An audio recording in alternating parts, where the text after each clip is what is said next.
What's good, Steelers Nation? Hopping on here to recap Pittsburgh's Week 1 win against the Atlanta Falcons. Very interesting game. That was about as typical of a Steelers win, I feel like, as we've seen in recent years. It's usually pretty ugly, but they found a way to ground it out and get it done. So you have to respect that. It feels good to be 1-0. It's definitely a good feeling, especially given what's transpired kind of around the AFC North right now. Some ugly ball being played by the Cleveland Browns and the Cincinnati Bengals. Kind of been keeping an eye on those games as well.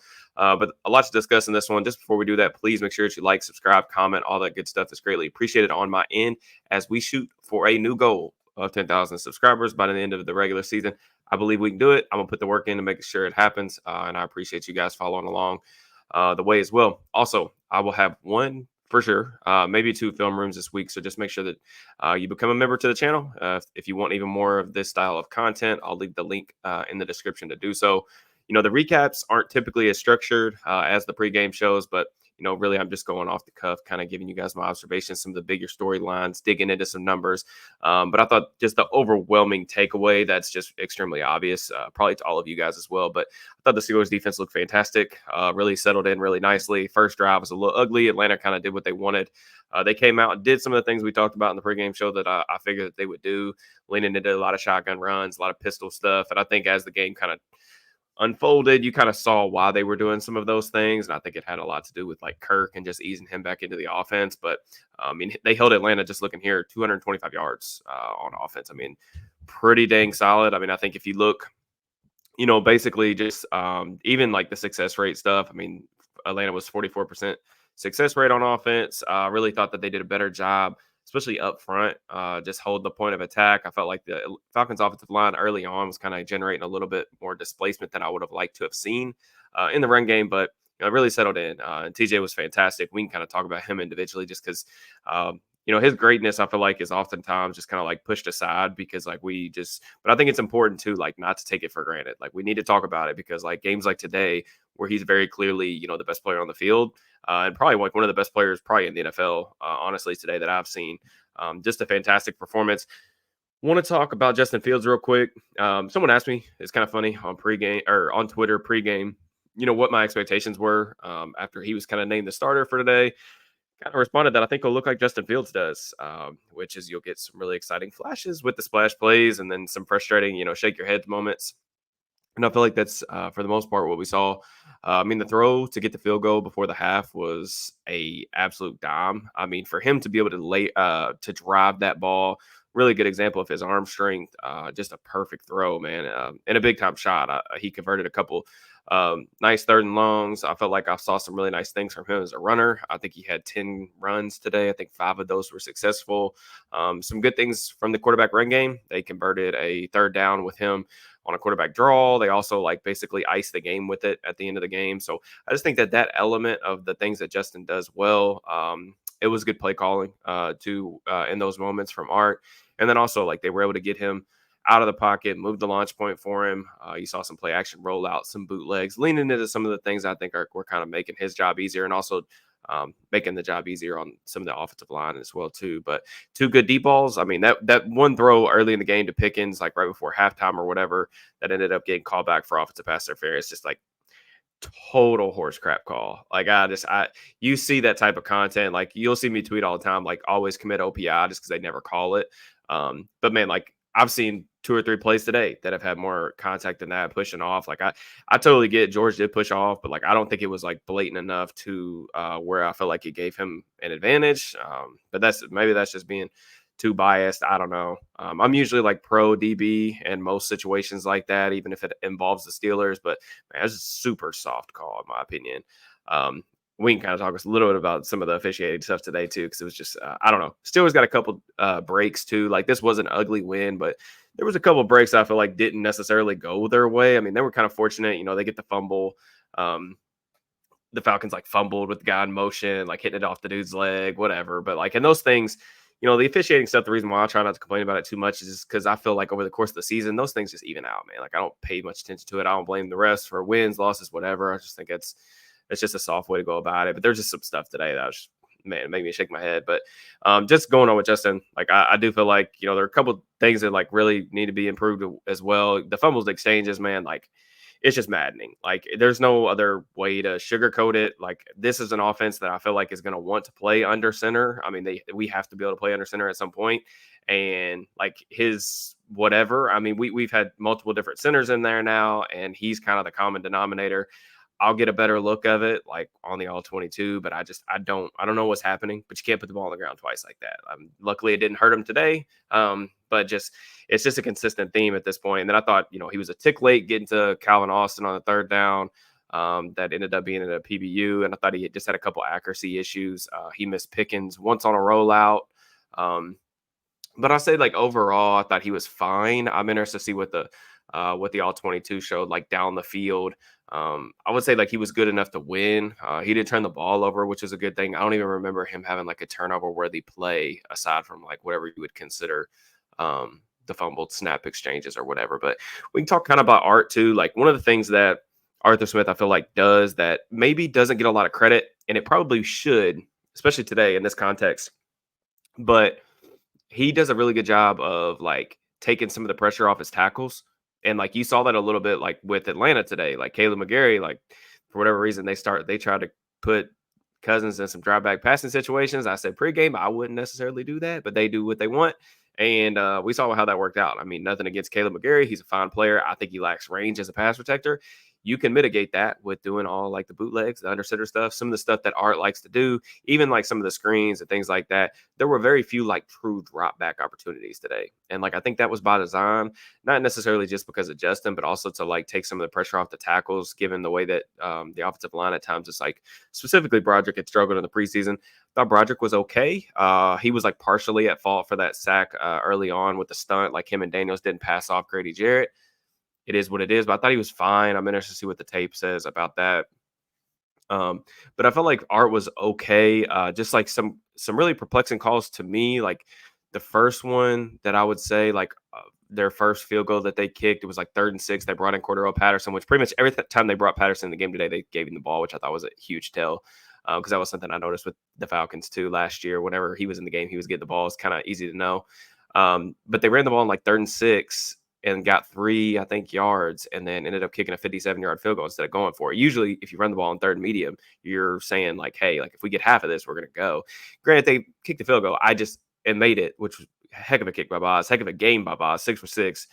He was fantastic. But at the same time, like when you go up against better teams and like to get where you want to go, got to put touchdowns on the board. And like, I just don't like playing for the idea that like, hey, we'll go get 3 yards and make this a 57-yard field goal. That it doesn't compute to me. But the one that kind of like did anger me a little bit was the 3rd and 2 screen, the orbit screen to Van Jefferson. One, like it's 3rd and 2. These like designery plays, as I like to call them, like if you're going to do like some of this stuff, that's fine, but like they need to be to your best players. Like you don't need design touches for guys like Van Jefferson. Like no offense to Van, but like he just doesn't need the ball in that scenario. Like get it to your best players. And that was a consistent theme like on the Atlanta thing. You look at like Falcons, some of the Falcons fans, they're like deranged because like they don't even know what they're upset about. They were just, I think, promised they thought Art was going to change their franchise and he didn't. But like one of the valid things about Arthur Smith is like there are times where like he just gets like too galaxy brain and starts these designery touches for players that don't necessarily need the football. Now you can say like, hey, it was, if you look at the number standpoint, if Pickens makes the block, if Calvin Austin makes the block, Van Jefferson maybe gets the first down, or you could throw it to your best player and he probably makes a guy miss. I don't know. I don't personally. My biggest beef with that is like, why is Calvin Austin out there blocking? He's 5'7", 170 pounds. Like you're asking him to go block a cornerback in a gotta have it type of moment. It just doesn't compute for me. I don't understand it. But overall, I think Art was fine. Saucy play call on that deep shot to Pickens to get him in field goal range before the half. Liked that. I don't know. The offense seems like pretty conservative. I thought the run game stuff looked good. They did some interesting stuff. We did see some pullers. We saw, I know, one counter first down run that we saw. I thought overall, like Najee ran really well in the first half, particularly. He gave him a little bit of a shot in the arm. I felt like he ran with intensity and physicality, just trying to like finish runs.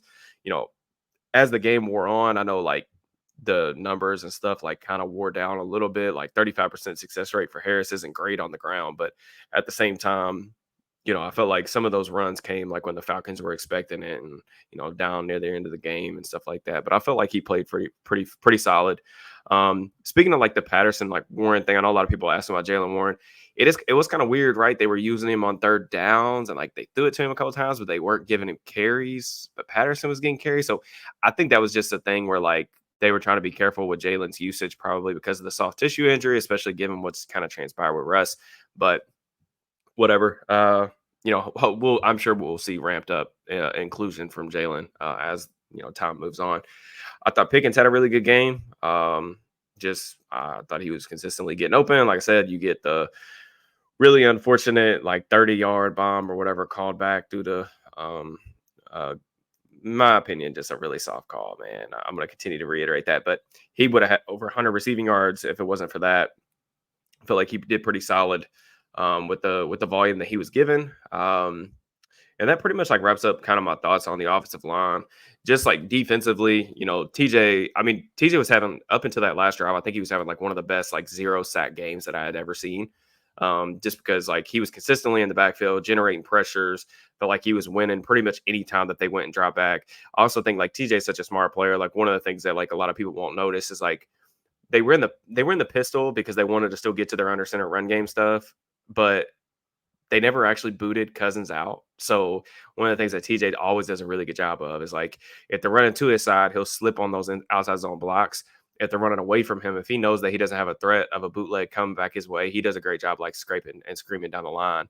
And he made a play from behind like that. He could have easily had 3 sacks today. He looked like the best player on the field. I thought that, Deshaun Elliott played really well too.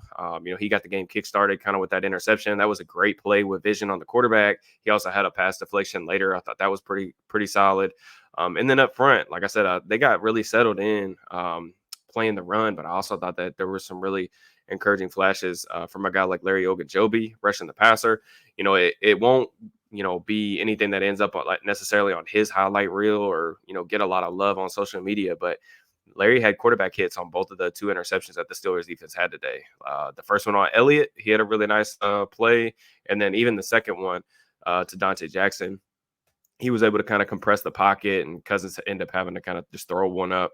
Like I said, I thought Cousins looked rather rusty, but I thought that the Steelers defense did a really good job flustering him in the pocket and making him play from like congested spaces, which is usually something that he does like fairly well. But again, when you ain't played ball in a long time, this is week 1, but he also missed most of last season.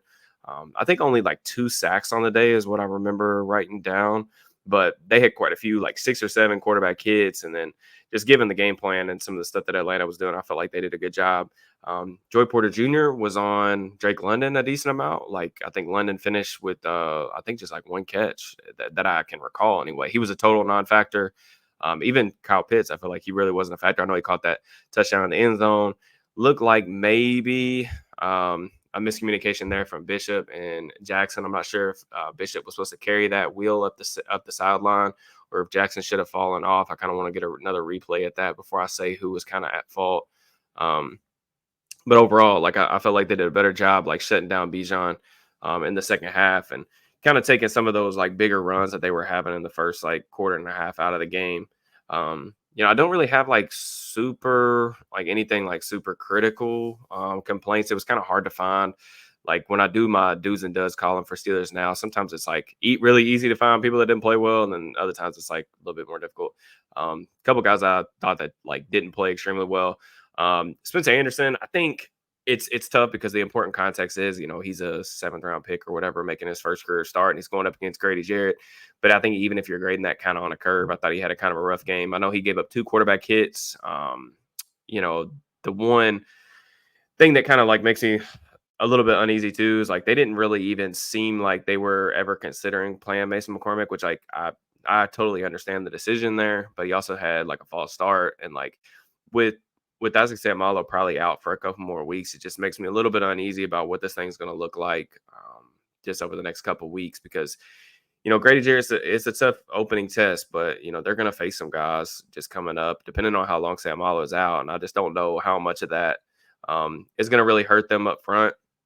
And then probably like one of my more frustrating parts too is like Van Jefferson. Like I'm not expecting him to be really a factor in the receiving game. Like he'll probably get some like schemed up touches. And what I mean by that is just like they're gonna do some like play action stuff where he's the recipient of the ball. Like I'm not expecting him to go out there and like win 1-on-1. But we talked all offseason about this, man. Like the Z in this offense has got to block. And we talked about it during the preseason. I was like, I don't know if I see the physicality from him as a blocker that we're going to need in this offense. And he got blown up on a couple of plays today, just like trying to block. And it's kind of painful at the point of attack. Sometimes it's the lack of physicality. And again, like I totally get that the options there's not a lot of great options, but next week moving forward, like if there's not improvement there, I think that you've got to start at least giving some other guys looks. Like I don't know, we don't know how long Roman Wilson's going to be out there. Like Wilson's a guy who shows effort as a blocker, but he's really small. Probably have to pivot. Like if you're going to, the only other guy on the roster really in the receiver room that blocks is going to be Skowronek. He was called up from the practice squad. I don't think he got any run on offense today, which is like not really all that surprising because he was just elevated Saturday. But we'll see. Maybe that's an option. Maybe they use him as kind of that extra blocker. But it's tough because if you're not going to be, a significant part of the passing game, whatever, you got to be able to block. And I just don't see it from Van. But we'll see. Hopefully it improves. We will see. I have my doubts. But I'm trying to think about who else I wanted to talk about. The screen game. I mean, some of the stuff too. Like I said, Art. How much of that is him trying to protect the quarterback? How much of that is like protecting the offensive line, just trying to get some easy completions? But the screen game, they ran a ton of screens during camp, like the 3 or 4 days I was there. And then they ran a bunch in preseason too. And like, just none of them have worked. And then really that carried into today too. Like a couple times they were running screens on second and long and they ended up getting negative plays. So then you're backing yourself up in third and long. It's going to be a theme like throughout the season. Like the Steelers, they just can't live in third and long. They just don't have like the weaponry on the outside or really the experience up front in pass protection or the quarterback play to like sit there and win in third and longs consistently. It's just not going to be a thing. So, staying on schedule and stuff. And I totally understand why like Smith wants to try to get the screen game going. I mean, I think a guy like Jaylen Warren is a good fit for that. And I know he wants to try to find some creative ways to get George Pickens the ball. I saw give him that reverse in this game too, but I'm not really sure what they have to do. It always seems like they're just like missing one part or one piece of the play. But today it wasn't super successful. So that's something I'm kind of keeping an eye on too. I think I went over pretty much everything. Again, shout out to Boz, man. Like just an absolute killer performance. 6 for 6, excuse me. I mean, he was just fantastic. Some of those long kicks. I mean, I know it's indoors, and like we've gotten so accustomed to just some of these kickers being absolute nails, away from the elements, especially. But it's a heck of a performance. I mean, you got to give it to him consistently. Showing up in big moments like that. But overall, I feel pretty solid about it. I thought that this game was going to be really tight regardless, and I feel like for the most part it was really competitive. Had some breaks, didn't go their way, but still found a way to pull out a dub. But I thought, this was going to be of their opening, kind of like month or three weeks, I should say. I thought this was going to be the toughest game that they were going to play. And they ended up coming out with a win. And now, they're going to head to Denver next week, which we will, preview that game on the channel. We'll do some film room stuff on that as well. But I've been watching the Broncos game over the past, hour or two. And just not super impressed, man. Like they were one of the teams that I've been pretty low on through the offseason. I know there's some optimism about like maybe Sean Payton just kind of waves his wand and gets them to the postseason.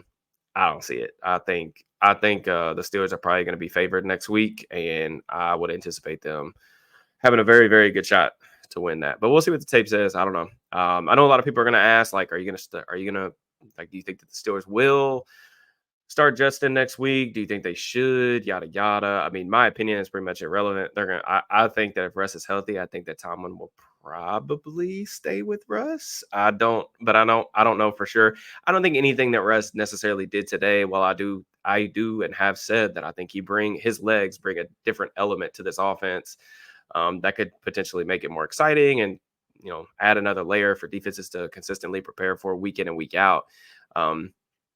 I don't know. I don't know that he did enough today to for sure say like, hey, you just can't give the ball back to Russ next week. I don't know. I don't know if it's enough to change Tomlin's opinion, and just knowing like how conservative Tomlin's brain usually thinks, not just as it, pertains to this, but just pertains to football in general.